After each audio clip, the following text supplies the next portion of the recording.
Que Dieu soit glorifié de ce retour de paix dont il nous a gratifiés. Mes sincères salutations et remerciements vont à l'égard de mon guide spirituel, Serigne Cheikh Seye Mbacké, le khalife général des Layènes Baye Ablaye Thiaw Laye et le khalife général des Mourides Serigne Mountakha Bassirou Mbacké, ainsi qu'à tous les chefs religieux, coutumiers, traditionnels, qui œuvrent pour le maintien et la préservation de notre plus grand héritage, qui est la paix. Mes salutations vont à l'endroit du président de la République de notre chère nation, Son Excellence M. Macky Sall. Sénégalais et Sénégalais, Yofoises, Yofois, mes chers compatriotes, permettez-moi d'exprimer mes sincères salutations à Son Excellence et lui faire part d'une plus haute considération à son égard. Notre pays a connu des heures sombres avec le décès des monuments de la musique sénégalaise, notamment M. Thione Seck. Je voudrais ici, par la même occasion, lui rendre hommage et présenter mes sincères condoléances à la nation sénégalaise et surtout à sa famille. Qu'Allah puisse les accueillir au paradis par sa grâce. Aussi, nous regrettons les pertes matérielles et financières ainsi que l'instabilité dans notre pays a subi dernièrement. Il est impérieux de rappeler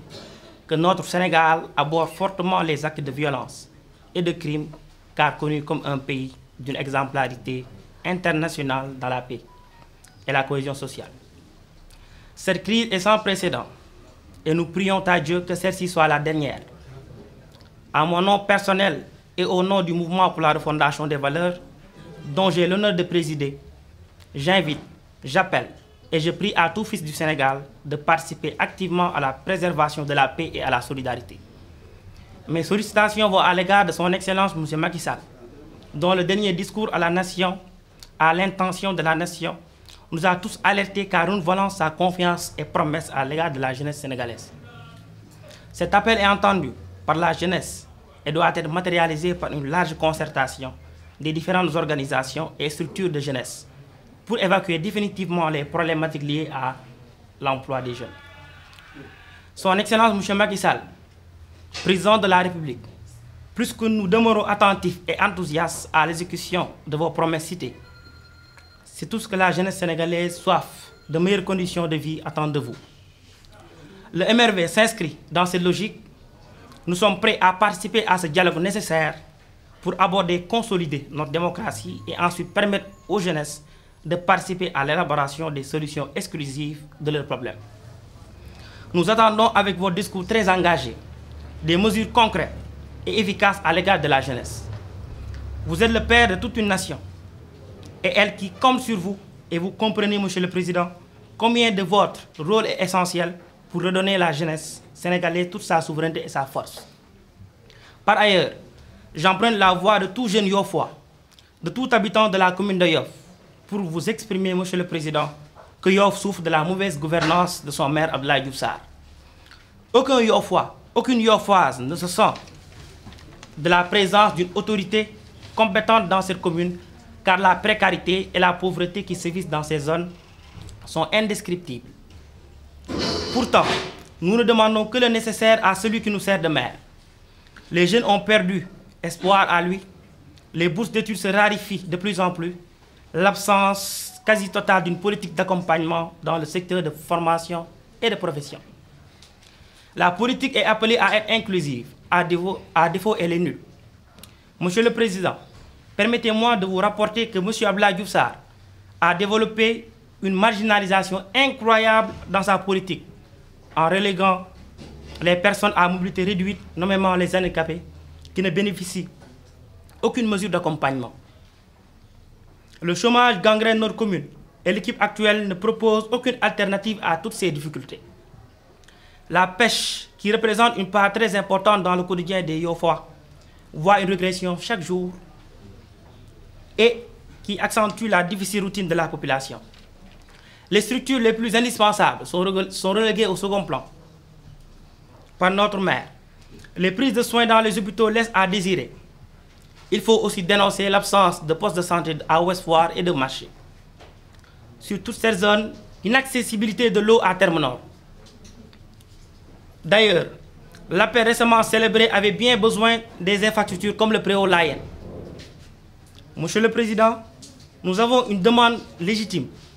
La population n'est pas exigeante, mais demande un droit fondamental de ses élus, déconnectés de la réalité de leur commune. Monsieur le Président, nous savons pouvoir compter sur vous, sur votre sensibilité à l'équité sociale et l'intégrité humaine, parce que nous ne pouvons plus compter sur l'actuel maire. Malheureusement, pour la chaleureuse et brave commune de Yoff, une commune connue pour sa force unité, son sens de travail et de la solidarité.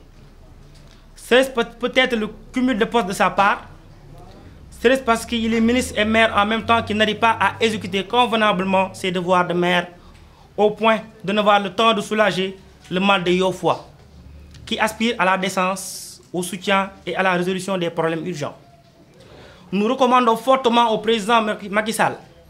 de faire respecter les calendriers de toutes les élections, nommément l'élection municipale de Yoff,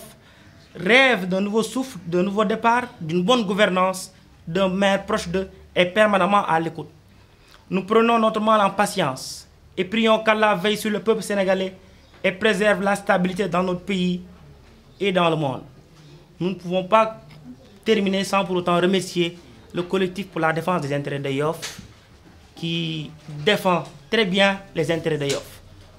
Asalaamaaleykum mbooloo mi ñu ngi leen di nuyu ku ci nekk sa tur ak sa sant di nuyu Serigne Cheikh Say Mbacké bi nga xam ne sama sëriñ la di sama wasila di sama kilifa di nuyu borom dëkk bi muy Baye Ablaye Thiaw Laye bu baax mi di nuyu Serigne Mountakha Mbacké di jël nuyu xalif généraux yëpp di ko teg ci loxoom di wax ni Sénégal génn na ci phase bu xaw a difficile na phase u xeex phase u xuloo waaye am na lu ci positif muy phase u jàngat ndax réew mi toll na ci ñu jàngat doxalin wi muy ci kuje yi ak ci parti au pouvoir am na loo xam ne nag sonal na Sénégal yépp muy far naa fii far naa fële te réew mi fu mu toll nii warul am far fenn dëgg rek moo war a tegu ci taabal bi doxalinu réew mi nañ ko war a saytu xool réew mi nan la mën a weesoo fi mu nekk nii ba dab yeneen dëkk yi nga xam ne tey ñu ngi émerger nànk-nànk ñuy wax ni le président Macky Sall bi loolu amee bu mu génnee rassuré na Sénégalais ndax yëfu kilifa weesuwul mu taxaw ne dégg naa jeunesse bi li ñuy ñaxtu waaye bëgg naa aussi ñu situer les responsabilités ndax nit bu yoree réew yor mu yor dëkk dafa am ñu muy dénk ñi muy dénk noonu dañoo war a responsable dañoo war a mët dañoo war a jël alalu askan bi delloo ko ci askan wi foofu gis nañ que y a problème parce que tey mënoo am réew boo xam ne plus de 70% ay jeunes nañ te amul benn émergence amul benn yaakaar amul lenn lu concret loo xam ne ni jeunes yi war nañ ci mën a jàpp bu duñu génn seen réew ba duñu war a dem ci géej gi ñun nag le président Macky Sall nañu àndal ndax ñu ngi ci mouvance présidentielle moo tax ñu jàpp ni li nga xam ne tey nañu war a wax muy feebar bi am ci réew mi te feebar boobu noonu jeunes yi ñoo ko mën a relever ñun nag dañuy waxal Sénégal waaye dañuy waxal Yoff ndax bu ñu xamee war ñu ràññee suñu mouvement politique bi Yoff a tax ñu ràññee ko ci taxawaay ci bëgg suñu dëkk ci bëgg suñu réew ci bëgg développement wu Sénégal bëgg développement commune yëpp tey Yoff dafa nekk dëkk boo xam ne dafa waroon weesu fu mu nekk nii maanaam dafa waroon émerger di dem yoonam depuis 96 ba léegi Yoff waroon a dépassé fii waroon a am ay logement yu taxaw Yoff jeunes yi waroon nañu jàpp ci liggéey Yoff war nañ jël lu ñu moom delloo leen ko war nañ leen wormaal njabootu Seydina Limaamu war nañ wormaal bërëbu Seydina Limaamu ak njabootam et mënuñu am koo xam ne nii Yoff ko jiital mu dégg directeur mu dégg ministre lu mu mën a dégg Yoff moo ko tax ñu jox ko ndax Yoff la représenté mais xeexul waa Yoff fële nga xam ne foofu la doole bi ne muy taxaw waa Yoff li Yoff moom mu delloo leen ko ñun ay jeunes nañ ñun bañuñu le maire bi fi nekk Abdoulaye Diouf Sarr bañuñu ko ndax ñun ñëpp Yoff nañ dëkk mais ñun duñu nitu violence duñu nitu ay lu ñu bëgg mooy ku defar dëkk bi opposition nag moom mun ta ñàkk président Macky Sall lañ àndal mais gis-gis bu mu am moom ak gis-gis bu ñu am ci politique muy Diouf Sarr mooy dafa doonul benn loolu nag xanaa nag xel war na ko mën a nangu depuis un certain nombre de jours am na ñu may woo téléphone di ma mettre la pression wala ñu may def des menaces mais est-ce que bëgg nekk maire wala yëngatu ci benn gox est-ce que loolu crime la loolu du crime ñun dañoo bëgg defar gox bi bëgg jàppale le président fii ci gox bi di ko liggéeyal jàppale ko kay mooy li nga fi teg baaxul li nga fi teg du concerté wu li nga fi teg fonk nit ñi li nga fi teg respecté wu nit ñi ñun foofu nañ taxawee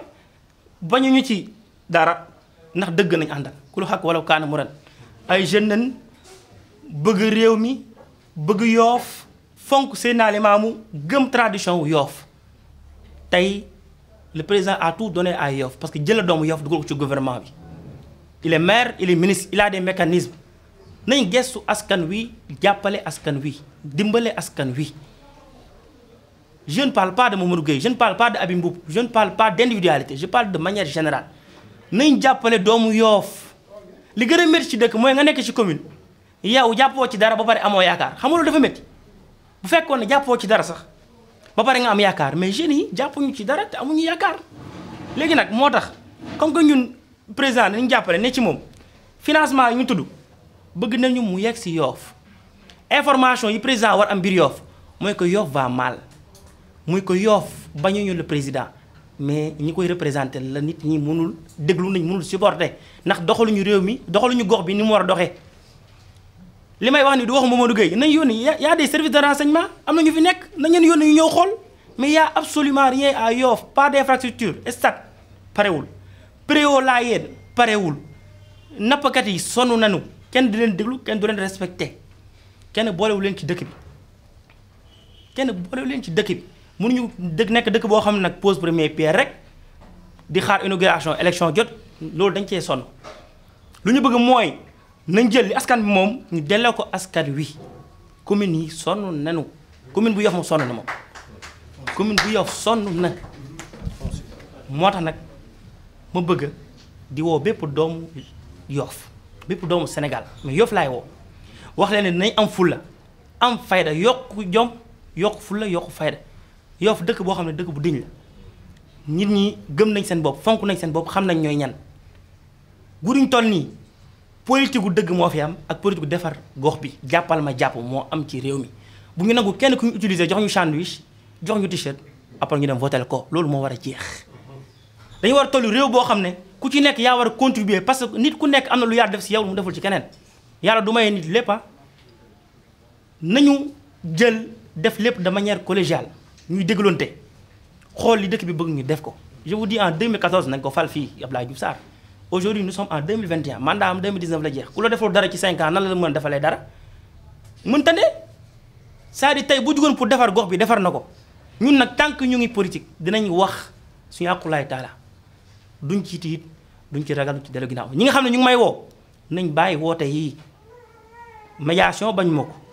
médiation maanaam dellu leen si jàmm amuñu problème maag moom gis-gis yi ñoo wute mais ay menaces ay yooyu mënu tax ma dellu ginnaaw nañ génn ci menaces yooyu dina wax ne tamit am na yu may jéem a fexel ay complot yu ñuy tëgg ñoom ñëpp maa ngi leen di xaar ñoom ñëpp maa ngi leen di xaar man ñoom taxuñu maa jóg man le président moo ma tax a jóg sérieusement